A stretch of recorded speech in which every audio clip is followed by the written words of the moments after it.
हरे कृष्णा। सभी का स्वागत है। मंगलाचरण करते हैं।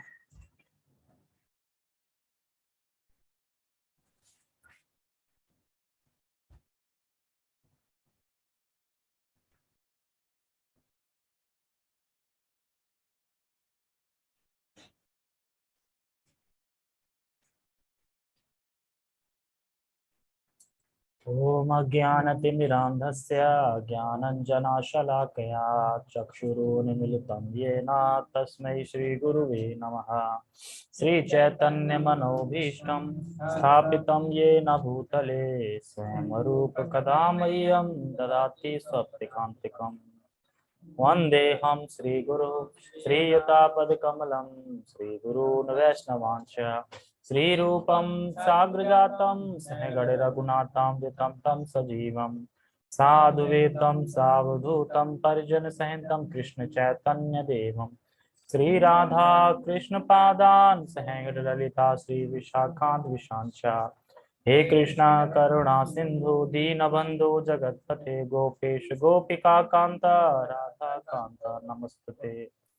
तप्त कांचना गौरांगी राधे वृंदावनेश्वरी वृषभानुसुते देवी प्रणमामि हरिप्रिये। वाञ्छाकल्पतरुभ्यश्च कृपा सिन्धुभ्य एव च पतितानां पावनेभ्यो वैष्णवेभ्यो नमो नमः। जय श्री कृष्णा चैतन्य प्रभु नित्यानंद श्री अद्वैत गदाधर श्रीवासादि गौर भक्तवृंद। हरे कृष्णा कृष्णा कृष्णा हरे हरे हरे राम राम राम हरे हरे। नमो विष्णुपादाय कृष्ण पृष्ठाय भूतले श्रीमते भक्ति वेदांत स्वामी नामिने। नमस्ते सारस्वते देवे गौरवाणी प्रचारिणे निर्विशेष शून्यवादी पश्चात देशधारिणे। हरे कृष्णा।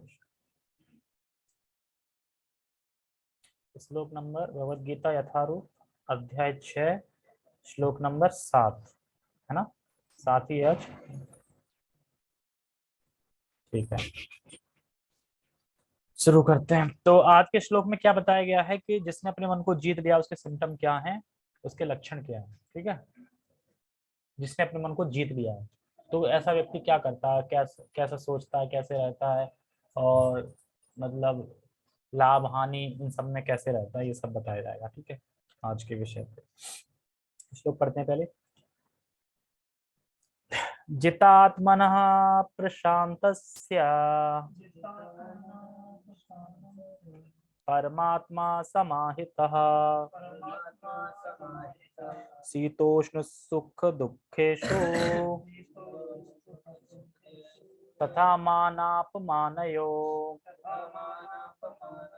जितात्मनः प्रशान्तस्य परमात्मा समाहिता शीतोष्ण सुख दुखेषु तथा मानापमानयो। साफ बिल्कुल है। जितात्मना, जिसने मन को जीतने वाला, मतलब जितात्मना मतलब जिसने मन को जीत लिया, मन को जीतने वाला। प्रशांतस्य, प्रशांतस्य मतलब होता है जिसने अपने मन को वश में कर लिया है, मतलब कंट्रोल हो गया जिसका मन, मन को वश में कर लिया है, कंट्रोल हो गया जिसका मन। फिर कह रहा है परमात्मा, परमात्मा मतलब परमात्मा को प्राप्त कर लिया है उसने। समाहिता, समहिता, समय मतलब वो सम है, ये लास्ट में आएगा किसमें, शीतोष्ण सुख दुखेशु। शीत दुख मतलब गर्मी में, सर्दी में, सुख में, दुख में, और क्या लिख रहे हैं देशु, तथा मानाप, मानाप मानयो मतलब मान में, अपमान में, यानी मान में किसी ने मतलब सम्मान बहुत दे दिया, मान कर दिया, किसी ने बेइज्जती कर दी, मान अपमान में। सम में समाहिता के ऊपर क्या लिखा था, समाहिता, सम में वो सम रहता है। ठीक है, क्या होगा ऐसा कभी दांत करके ऐसे बैठे हुए करके, भगवान भी हंस पड़ेंगे शायद देख के, है ना। चलो इस बार में ठीक है। तो हमें क्या समझना है इसमें, टेक्स्ट पढ़ते हैं इसका। टेक्स्ट। जिसने मन को जीत लिया है, क्योंकि जिसने मन को जीत लिया वही विनर माना जाएगा, पक्का सच्चा विनर। उसने पहले ही परमात्मा को प्राप्त कर लिया है, क्योंकि उसने शांति प्राप्त कर ली है। ऐसे पुरुष के लिए सुख दुख सर्दी गर्मी एवं मान अपमान एक से है। अब टेक्स्ट से ही ऐसे समझाया गया है कि टेक्स्ट से ही पूरा श्लोक समझ में आ जाएगा अभी इसी से, ठीक है। जिसने मन को जीत लिया है, क्लियर है एकदम। किसने मन को जीत लिया है? जो पीछे श्लोक में बताया था, ठीक है। जिसने मन को जीत लिया है। अब कोई बोले कि वैसे मन को संभालना बहुत कठिन है ना, मन को हर कोई तो संभाल नहीं पाएगा, कैसे संभाला जाए मन को, कैसे? तो उसके बता रहे हैं, जिसका माइंड कंट्रोल है उसको क्या है, शांति प्राप्त हो जाएगी उसको, मतलब उससे शांति मिल जाएगी। अब कोई पूछे अच्छा भला शांति प्राप्त कैसे होगी, तो जिसका मन कंट्रोल है उसे शांति प्राप्त हो जाएगी। शांति कैसे प्राप्त होती है अगर कोई ये पूछे, तो कहना जिसने परमात्मा को प्राप्त कर लिया है। जिसने परमात्मा को प्राप्त कर लिया उसे शांति प्राप्त हो गई। शांति प्राप्त हो गई तो मन कंट्रोल है तो शांति प्राप्त है। शांति प्राप्त कैसे हुई? क्योंकि परमात्मा को प्राप्त कर लिया है उसने। परमात्मा कौन है और कौन है? अलग अलग है परमात्मा तो नहीं, अलग नहीं है, दोनों एक ही है। नहीं, अभी आपने मेरा आंसर दिया ना, कृष्ण है और कौन है, और परमात्मा है। मैं परमात्मा ही तो पूछ रहा हूँ। हाँ नाम बताओ, परमात्मा कौन है और कृष्ण कौन है? कृष्ण परम भगवान है। अच्छा, कृष्ण परम भगवान, ठीक है। कृष्ण सच में परम भगवान है तुम्हारे लिए अभी? हाँ है पक्का? ठीक है, अभी टेस्ट लेंगे भगवान तुम्हारा, पक्का है कि नहीं, कच्चा तो नहीं है। तुम ऐसा करो ना, तुम अपने ममानी नहीं, अम्बा में रह आओ एक आध महीना, ठीक है। फिर पूछेंगे कौन है परमात्मा, ठीक है। ओके आगे पढ़ते हैं। तो कह रहे हैं परमात्मा कौन है? कृष्णा। कृष्णा के विस्तार है ना, शुरू विष्णु तो कृष्णा। और इसमें ऐसा क्यों बोला जा रहा है? क्योंकि उसने शांति प्राप्त, मतलब क्यों, मतलब मन को जीत लिया है, उसने पहले ही परमात्मा को प्राप्त कर लिया। इसका क्या मतलब? पहले ही परमात्मा को प्राप्त कर लिया मतलब उससे मन को जीतने से पहले ही कर लिया था क्या परमात्मा को प्राप्त? इसमें बोलना रहा जिसने मन को जीत लिया है उसने पहले ही परमात्मा को प्राप्त कर लिया, मतलब मन को जीतने से पहले। अगर कोई बोले तो मैं परमात्मा प्राप्त हो गए, हाँ, तो समझो उसने मन को भी जीत लिया है और शांति भी है। अगर कोई अगर किसी को शांति प्राप्त हो गई, शांति मिल गई, तो समझ लो परमात्मा भी प्राप्त हो गया, मन भी कंट्रोल है। अगर किसी का मन कंट्रोल है तो समझो वो दोनों चीज है, मतलब ये साथ में ही है। परमात्मा होंगे तो ही शांति मिल सकती है, तो ही मन कंट्रोल है। परमात्मा नहीं होंगे तो ये दोनों चीज नहीं होंगी। तो इन तीनों में से कोई भी एक चीज है तो दो अपने आप है, ऐसे समझ लो, ठीक है। जैसे बता रहे हैं, ऐसा क्यों बोला जाता है कि जिसने पहले ही परमात्मा प्राप्त कर लिया है? तो कह रहे हैं ये कंट्रोल्ड माइंड, जिसका कंट्रोल माइंड होता है, कंट्रोल माइंड ही तब होता है जब उसने परमात्मा को प्राप्त कर लिया है। मतलब परमात्मा की कृपा है, जब कर्म प्राप्त कर लिया, अनुभव हो गया है, तो समझो उसका माइंड कंट्रोल हो गया है। और फिर रिजल्ट क्या आता है? अच्छा ये तीनों चीज हो गई हैं, जिसने मन को जीत लिया, शांति प्राप्त कर लिया, परमात्मा को प्राप्त कर लिया, अब क्या होगा? रिजल्ट क्या है? फेल। रिजल्ट क्या है? शांति प्राप्त कर, ये तो तीनों चीज बता रहा हूँ ना मैं। रिजल्ट ये आएगा कि वो गर्मी सर्दी लाभ हानि में सम रहेगा। सम का मतलब क्या है यहाँ पे? समान रहेगा, परिस्थिति कैसी भी हो, नहीं विचलित नहीं होगा, कैसे विचलित नहीं होगा? जैसे कि परिस्थिति कैसे भी हो, मतलब वो भक्ति नहीं छोड़ेगा। दुखी हो जाए तो मेरा दुखी हो जाए, जो भक्ति छोड़ेगा परिस्थिति कैसी भी हो। हाँ ठीक है, वो तो समझ में आ रहा है सारा कुछ, कि सम रहेगा मतलब सुख दुख में सम रहेगा। कैसे? एग्जाम्पल बताओ ना कोई। एग्जाम्पल जैसे कि अब सुबह मंगल आरती जा रहा है, सर्दी पड़ गई बहुत ज्यादा, फिर ऐसा नहीं कि वो स्वेटर नहीं पहनेगा, भगवान की भक्ति नहीं छोड़ेगा, स्वेटर तो पहनेगा। बट ये भी नहीं है कि बिल्कुल बर्फ के पानी से नहाए, ऐसा भी नहीं करना है। ठीक है, मतलब यही है सम का मतलब, कैसी भी परिस्थिति हो भगवान की सेवा नहीं रोकती। कैसी भी परिस्थिति हो भगवान की सेवा नहीं रोकती।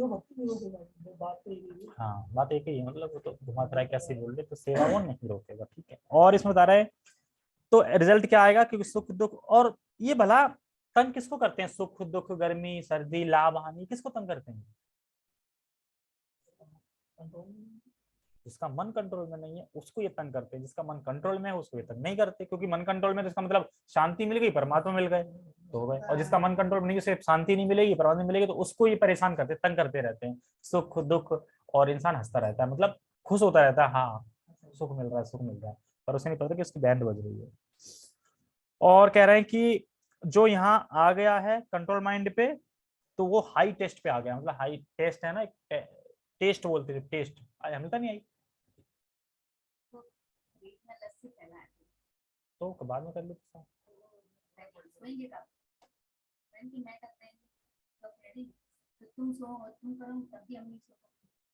अच्छा चलो ठीक,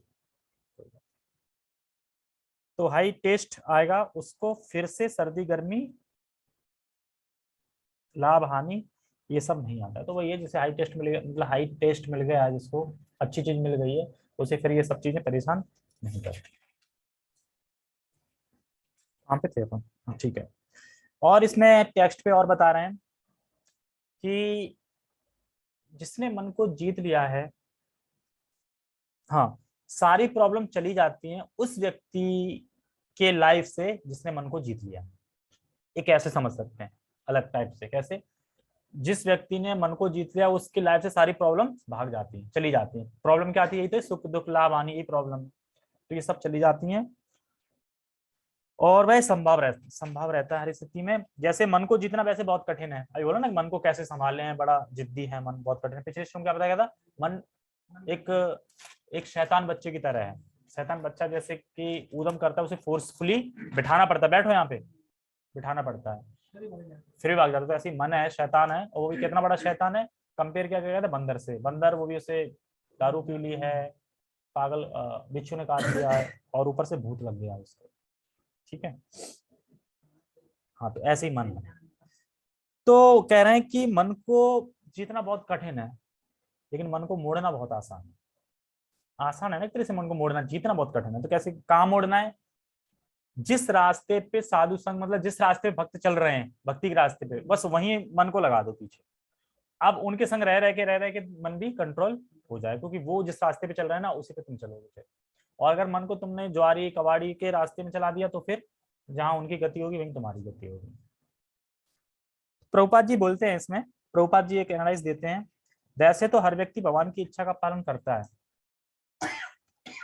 और भगवान अंदर बैठे आत्मा से बोलते भी हैं, पर व्यक्ति उसको इग्नोर कर देता है।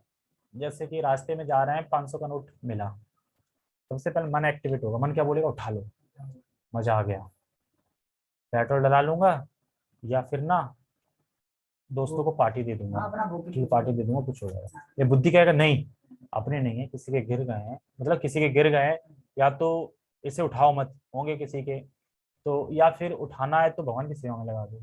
ऐसा बुद्धि मन क्या बोले, नहीं, अरे तो पता नहीं, तो भगवान की इच्छा है ना, उसके जाने होंगे, मुझे मिलने होंगे।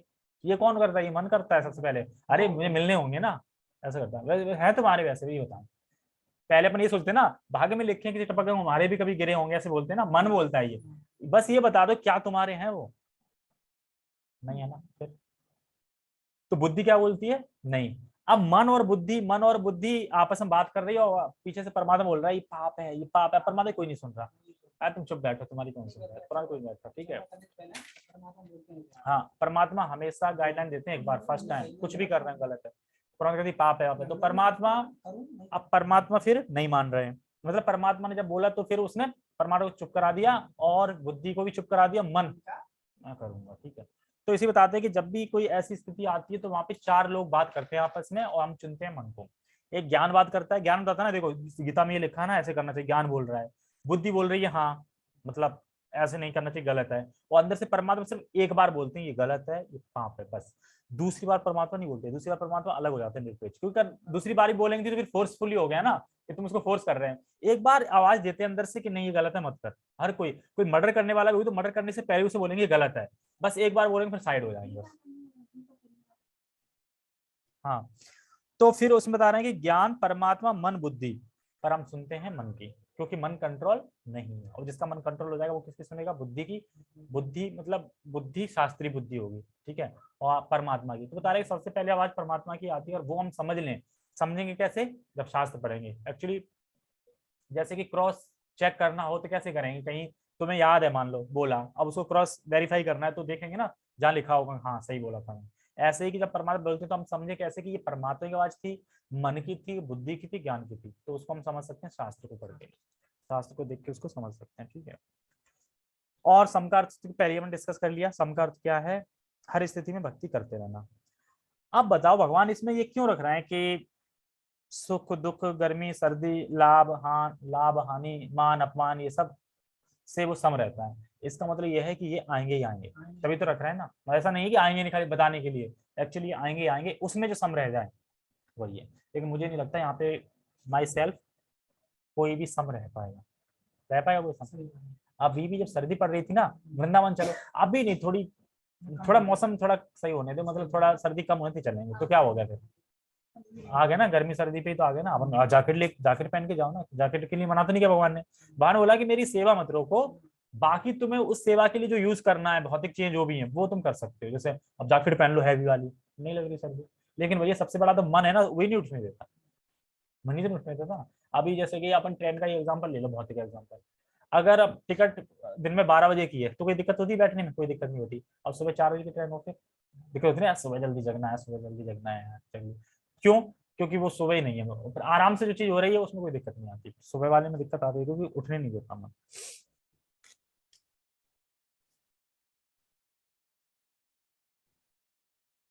तात्पर्य श्रील प्रभुपाद के द्वारा, वस्तुतः प्रत्येक जीव उस भगवान की आज्ञा का पालन करने के निमित्त आया है जो जन जन के हृदय में परमात्मा रूप में स्थित है।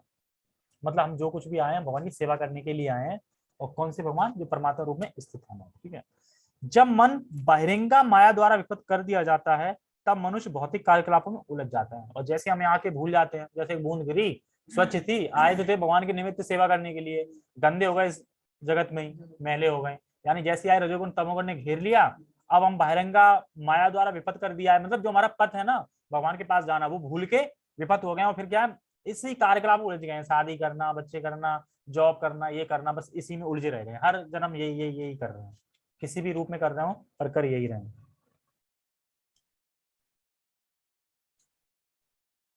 अतः जो ही मन किसी, कहाँ पे थे, हाँ, अतः जो ही मन किसी योग पद्धति द्वारा वश में आ जाता है तो ही मनुष्य को लक्ष्य पर पहुंचा हुआ मान लिया जाना चाहिए। तो इसमें देखो क्या समझा रहे हैं, इसको देखो ध्यान से समझना पड़ेगा इस पूरे पैराग्राफ को।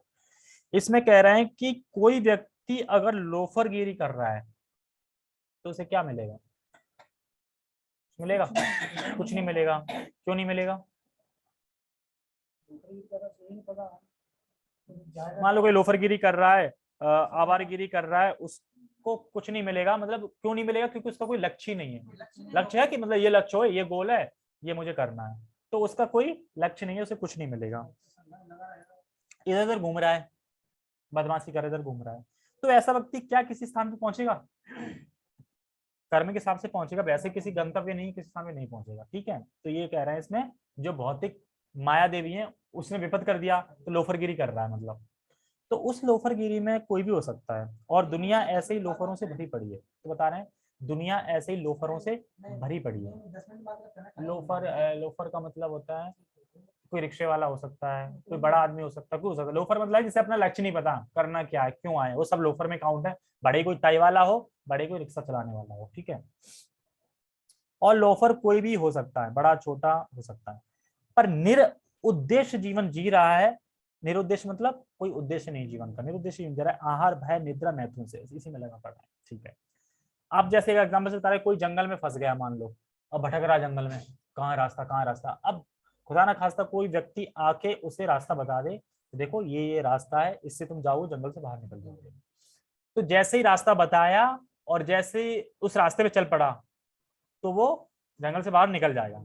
तो इसी तरीके से बता रहे हैं कि जो बहिरंगा शक्ति है उसने विपत कर दिया है, तो हम भटक रहे हैं, लोफरगिरी कर रहे हैं, और जैसे ही योग पद्धति द्वारा वश में, मतलब इसमें बता रहे हैं जैसे ही जो ही मन किसी योग पद्धति द्वारा, मतलब कोई आके एडवाइस दे दे, नहीं कृष्ण भगवान है तुम ऐसे ऐसे करो जीवन पार हो जाता तुम्हारा, तो ही उसे मुक्त मान लिया जाना चाहिए। तो क्या करें, वैसे ही उसे लक्ष्य पर पहुंचा हुआ मान लेना चाहिए। मान लो जंगल का रास्ता बता दिया, बाहर ही है, पहुंचे नहीं है, पर रास्ते चलते चलते चलते एग्जैक्ट आ ही जाएगा। उसी तरीके से जैसे ही हमें कोई बताता है कि कृष्ण भगवान है, भक्ति करो, ये सब करो, तो वैसे हमें लक्ष्य पे पहुंचा हुआ मान लेना चाहिए। मतलब कि बस ये स्टार्ट कर दिया है, लक्ष्य पे पहुंच जाएंगे।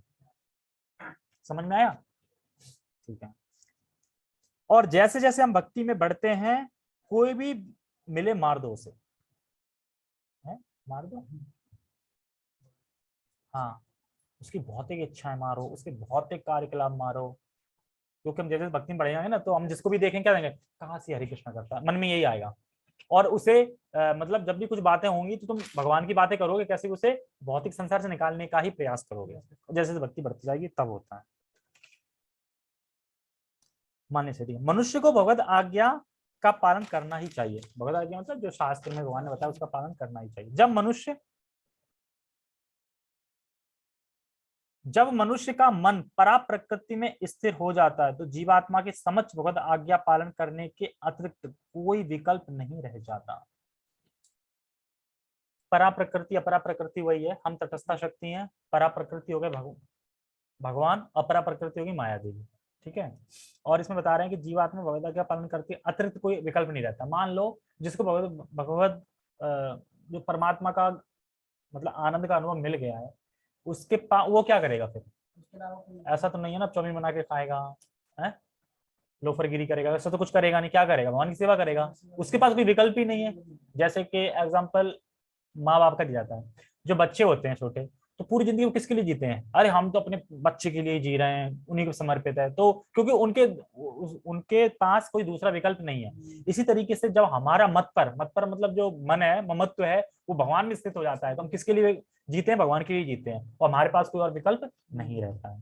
जिसमें बता रहे हैं प्रभुपाद जी क्या बोलना चाहते हैं विकल्प नहीं, विकल्प के ऊपर। तो बता रहे प्रभुपाद जी क्यों बता रहे हैं। जैसे हरे कृष्ण, प्रभुपाद जी कहते हैं हरे कृष्ण बोलो और हरे कृष्ण सुनो। बस मतलब बोलो सुनो, बोलो सुनो, इससे क्या होगा? इससे ही होगा, बोलोगे सुनोगे, बहुत धीरे धीरे तुम शुद्ध हो जाओगे, और तुम्हें अंदर ही अंदर ये समझ में आ जाएगा मैं कृष्ण का दास हूँ, मुझे कृष्ण की सेवा करनी है। और फिर तुम्हारे पास कोई विकल्प नहीं रहेगा कि तुम अब इसकी सेवा करो उसकी सेवा करो, तुम कृष्ण की ही सेवा करोगे। तो इसीलिए विकल्प के ऊपर बता रहे हैं। जैसे एक एग्जाम्पल में प्रभुपाद जी का एग्जाम्पल देते हैं, जैसे एक शीशा है। अब शीशे पे धुंध छाई है, धूल मिट्टी है, अपना फेस देख रहे हैं, दिखाई देगा? नहीं दिखाई देगा। और जैसे ही कोई साफ कर दे शीशे को, या शीशा साफ हो गया, तो अपना फेस दिखेगा। ऐसे ही जब हम समझ जाते हैं कि हमारी स्वाभाविक स्थिति क्या है, और अपनी स्वाभाविक स्थिति में जब अपने आप को स्थापित कर देते हैं अपने आप को स्वाभाविक स्थिति में, तो फिर वो क्या करेगा? भगवान की सेवा ही करेगा ना। उसके पास कोई और विकल्प नहीं रह जाता। तो विकल्प के ऊपर ये बता, कोई व्यक्ति अगर भक्ति छोड़ता है तो किस कारण से? जिसके अंदर ममत्व नहीं होता। तो ममत्व दो प्रकार के होते हैं, एक भौतिक ममत्व, एक भगवान का ममत्व। जिसके पास ममत्व होगा तभी तो वो मोड़ पाएगा ना ममत्व को। लेकिन जिसके पास ममत्व है ही नहीं, मेरी भावना ही नहीं है कि ये मेरे हैं, मतलब कृष्ण मेरे हैं या फिर परिवार मेरा है, तो वो कृष्ण को पा सकता है। भक्ति छोड़ दे, क्यों? ममत्व है ही नहीं उसके अंदर। अब जिसके अंदर है, मान लो भौतिकतावादी के अंदर ममत्व है, भरा पड़ा है, बस उसने मोड़ दिया कृष्ण की तरफ, तो काम हो जाएगा उसका। तो वही है। ठीक है। तो हमें भौतिक चीज से निरासक्त होना है। निरासक्त मतलब कि है काम यूज करने, भगवान के आसक्त नहीं होना, निरासक्त रहना। ठीक है, आगे कहाँ पे थे? मन को किसी न किसी उच्च आदेश को मानकर उनका पालन करना होता है। मन को वश में करने से स्वतः ही परमात्मा के आदेश का पालन होता है। क्योंकि कृष्ण भावनाभावित होते ही यह दिव्य स्थिति प्राप्त हो जाती है। अतः भगवत भक्त संसार के द्वंद्वों यथा सुख दुख सर्दी गर्मी आदि से अप्रभावित रहता है। ये मैंने पहले समझा था, सुख दुख गर्मी। यह अवस्था कहाँ पे से? यह अवस्था व्यवहारिक समाधि या परमात्मा में तल्लीनता है। तो इसमें सिर्फ तल्लीनता को समझो। तल्लीनता किसको कहते हैं? तल्लीनता बताते हैं, अगर जैसे कुछ फिजूल की बात होती है, आज सर्दी बहुत है, हाँ आज मैंने टेम्परेचर देखा, आज टेम्परेचर तो 0 पहुंच गया है, इसी पे चर्चा चलती रहती है। तो ये चर्चा मतलब टाइम वेस्ट है। सर्दी कम हो जाएगी, टेम्परेचर घटा लोगे तुम? खुद से नहीं घटा सकते हैं। तो ये चर्चा करके फालतू में टाइम बर्बाद करना है चर्चा से। मेरा समय व्यर्थ हो रहा है, बस ये समझ लो। तो एक इंसान ये जाने, देखो मेरा समय व्यर्थ हो रहा है और मुझे भगवान की सेवा में नहीं कर पा रहा हूँ, मेरा समय व्यर्थ होता जा रहा है, मैं भगवान की सेवा नहीं कर पा रहा हूँ, ये दिखता है कि मेरा हृदय बदल रहा है। जब ऐसी भावना अंदर हो तब दिखता है कि मेरा हृदय बदल रहा है, भगवान की तरफ जा रहा है। तो जब ऐसा हृदय बदलता है, वो भगवान की तरफ जाता है, तो ये सब गुण आने चाहिए और हमारा फोकस होना चाहिए फिर कृष्ण पे, कृष्ण में फोकस बढ़ना चाहिए। और यही परमात्मा में तल्लीनता का कारण है। तल्लीनता मतलब कि अब तुम देख रहे हो कि मेरा हृदय भगवान की तरफ जा रहा है, मतलब भगवान के लिए रो रहा है, या भगवान में तल्लीनता बढ़ रही है। तल्लीनता मतलब कि नजदीकियां या बेचैनी बढ़ रही है, तल्लीनता बढ़ रही है, तो उसको बताना तल्लीनता। बाकी सर्दी गर्मी में प्रभावित नहीं होना है। सर्दी है, अब मंगल आरती जाना है तो जैकेट पहन लो, ज्यादा ही है तो शॉल ओढ़ लो, और ज्यादा तो रजाई ओढ़ लो, पर जाना है। ठीक है, ये बता रहा। ठीक है, छोटे छोटे श्लोक चल रहे हैं तो खुशी वाली बात है, 30 मिनट भी पूरे नहीं हो रहे हैं। बहुत छोटे हैं लेकिन। हाँ, छोटे श्लोक है। ठीक है, तो एक सेकेंड। जगत गुरु श्रील अमरूपाद की जय, श्रीमद् भगवद गीता की जय, निताई निताई गौर प्रेमानंदे, हरि हरि बोल। विशाल प्रभु ने वो ग्रुप से लेफ्ट क्यों मारा? मैंने सोचा शायद छोड़ दिया, किसी के भड़काने में आ गया। हरे कृष्ण। लेफ्ट नहीं मारे, वो फोन हैंग आ रहा हो तो ना